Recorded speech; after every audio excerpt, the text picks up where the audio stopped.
I happened to look up and see this 155mm high explosive artillery round that was coming straight for us.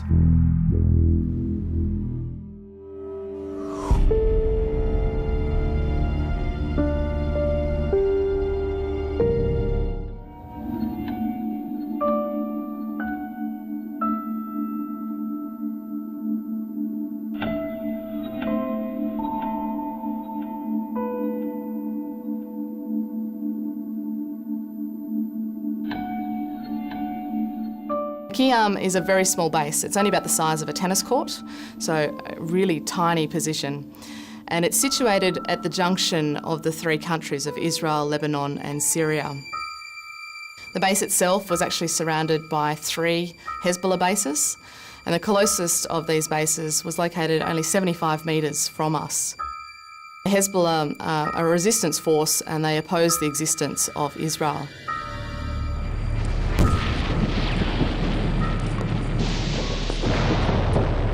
So on the 12th of July 2006, I was working on patrol base Kiam when the Hezbollah ambushed an Israeli Humvee patrol down on the border of Israel and Lebanon. And during that ambush, that attack, the Hezbollah killed 3 Israeli soldiers and they captured 2 soldiers which they took back into southern Lebanon, and this is what sparked the 2006 war. And for us back at patrol base Kiam, moments after that attack, we started to see Israeli fighter jets, their F-15 and F-16 fighter jets, in the air and systematically taking out and bombing Hezbollah bases around us. Whoa! Impact! Large impact! Aerial bomb! Now these bombs can effectively destroy sort of a 15-storey building. It's coming around again. Flares. I gather he's coming into here, I reckon. Yeah. And I was on the rooftop at the time with my teammates and I just happened to be looking south as this massive bomb came flying past me, really only at about eye level from me, at the most 30 metres away from me. And I guess I had just got a sense that I was going to die in this war.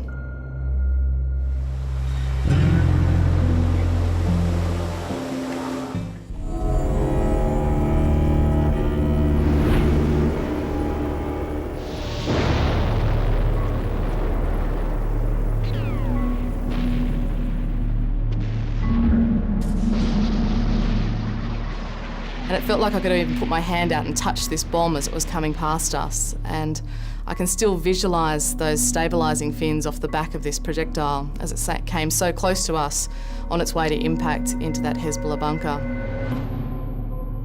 And the blast from the rocket hitting the position actually came over the platform here where I'm standing now.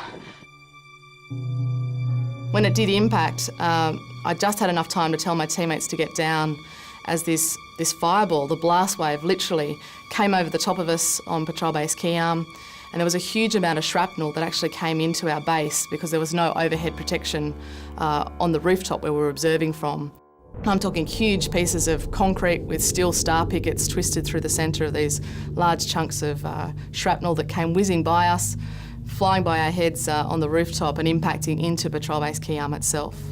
This bomb impacting a mere 75 metres from us, it was an absolute miracle that we didn't take casualties there and then. Dead still in the air.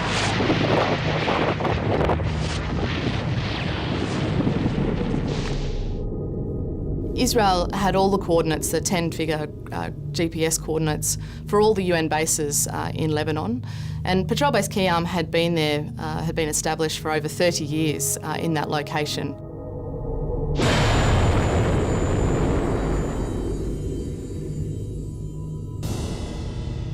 So the war continued and it was going by day and night. There was artillery barrages, tank fire, attack helicopters, fighter jets, and also the Hezbollah responding to these Israeli assets using Katyusha rockets. My closest near miss came on night 2 of the war when patrol base Kiam was in the thick of an Israeli artillery barrage. And I was actually running to the bunker with my teammate Wolf when I happened to look up and see this 155mm high explosive artillery round that was coming straight for us.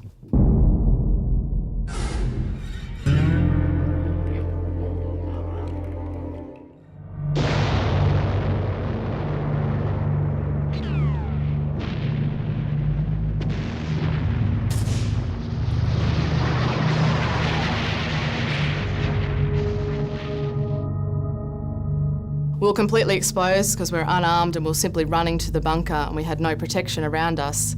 And this round landed 15 or 20 metres. It impacted in front of Wolf and I as we were running to the bunker. Thankfully for us, the round had a partial ignition. The high explosive canister did ignite and it split the thick steel shell of the casing of the artillery round into 3 pieces. But it was only sort of in the next day, in daylight, that we really understood exactly how close we'd come to dying, and that the canister was still smouldering. It was about 3/4 full of gunpowder. There'd been that partial ignition, but had that ignited as it should have, then that whole shell casing should have been split into 2,000 hot pieces of shrapnel that at 15 or 20 metres range, we would have been probably killed right then and there.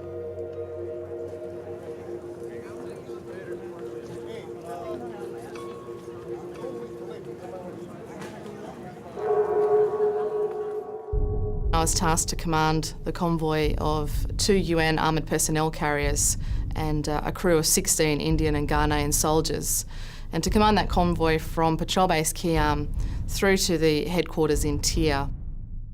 We took cover overnight at a UN base called 9-1, which was basically about halfway between Patrol Base Kiam and Tia, because we had a near miss from a Hezbollah Katyusha rocket, which was fired into Israel, but it only narrowly missed my vehicle. At the most it was 5 metres as it skimmed over the windscreen and the roof of my vehicle as it headed into Israel.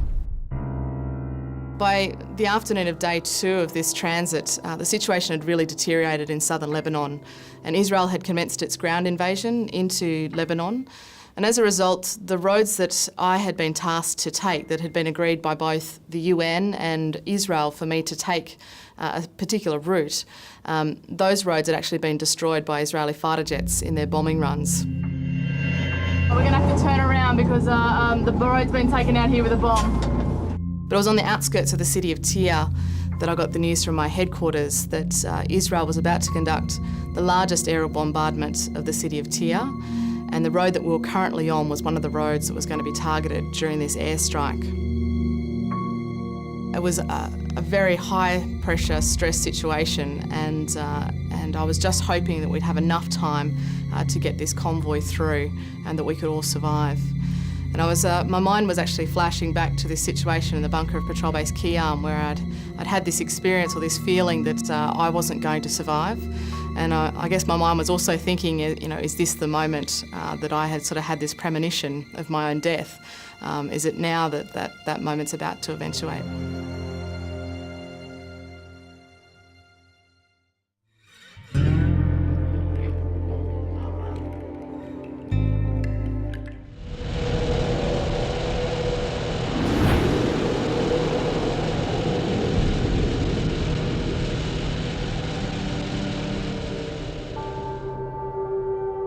I was informed that the Israeli fighter jets were in the air. They were actually on their way in on this bombing run, and at any moment I should expect to see bombs impacting around us. So I was given approval to actually make a high-speed dash through the city of Tyre and try and make it to our UN headquarters on the other side of the city prior to this airstrike actually eventuating. And you can imagine there was quite a lot of chaos on the roads. There were civilian drivers also trying to reach shelter. So it was quite panicked and chaotic driving on the roads.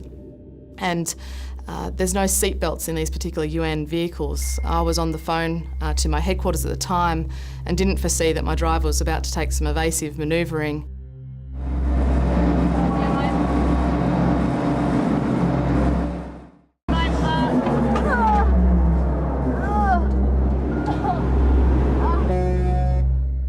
And when he hit the brakes really hard, I was actually thrown forward into the bulletproof windscreen of my armoured vehicle, fracturing and crushing 5 vertebrae in my back. I was in significant pain, but I knew I had bigger issues on my hands other than my own injury, because the Israeli airstrike was inbound and I needed to get the convoy rolling. So We did get going again, and at about 15 or 20 minutes later we arrived at the UN headquarters. But it was once I got into the city of Tyre that I found out that the UN medical evacuation systems had failed. Basically they had a plan where they'd use their UN helicopters to medically evacuate seriously injured. But they refused to use their helicopters due to the aerial bombardments and the threats. It was too dangerous to use their helicopters. So the UN had to come up with an alternative plan, and during that time they simply left me on a tiled floor for 2 days without morphine.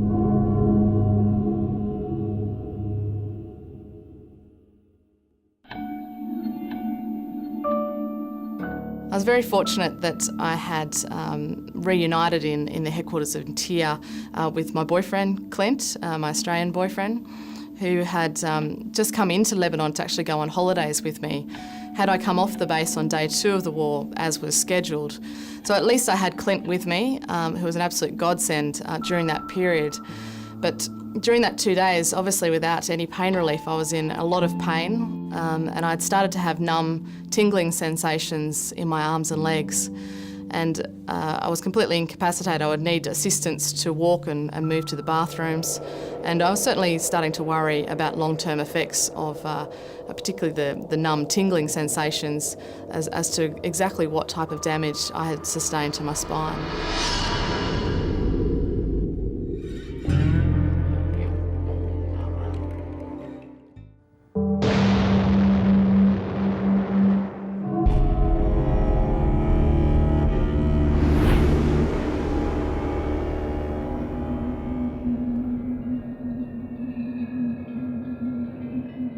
When I arrived in Cyprus and was in hospital there, I received the tragic news of the fate of my teammates back at Patrol Base Keyarm, who'd remained behind to man that base.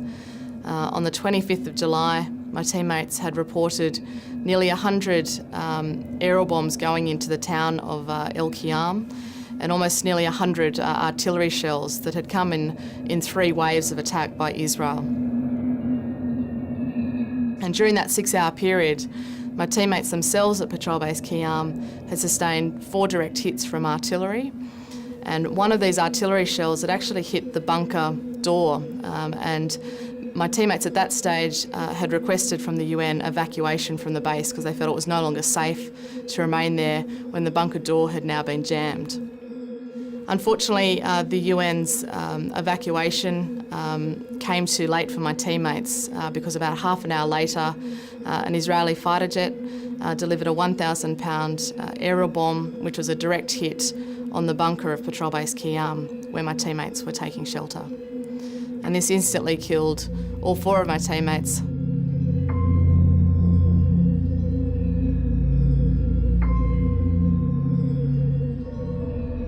For me, it just seemed so surreal. The whole situation, it just wouldn't register in my mind as actually a real event, and that my teammates, who I really considered like brothers rather than just colleagues, could have perished in this war when the UN should never have been a target.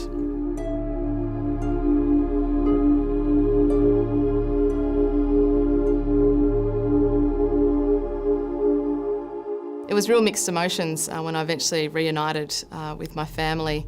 Obviously a very teary, emotional situation, but it was sort of feeling quite torn as well, having known that 4 of my colleagues had died. And I guess even in those early stages, I was really suffering from survivor guilt. 3 of my 4 teammates who were killed all had children, and so in many ways I felt quite guilty of the fact that I had managed to survive, but my teammates hadn't.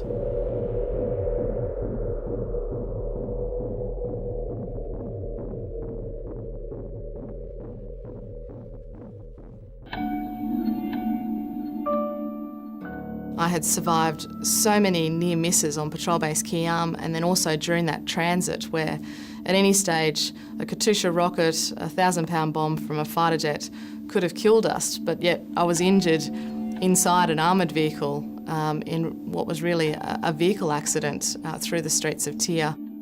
But in many ways, I'm very lucky that the injuries could have been far worse. I'm very lucky that I wasn't killed and that I'm not in a wheelchair, that I am mobile. There are far more veterans out there that have much worse and significant injuries than I've sustained, so I'm very lucky.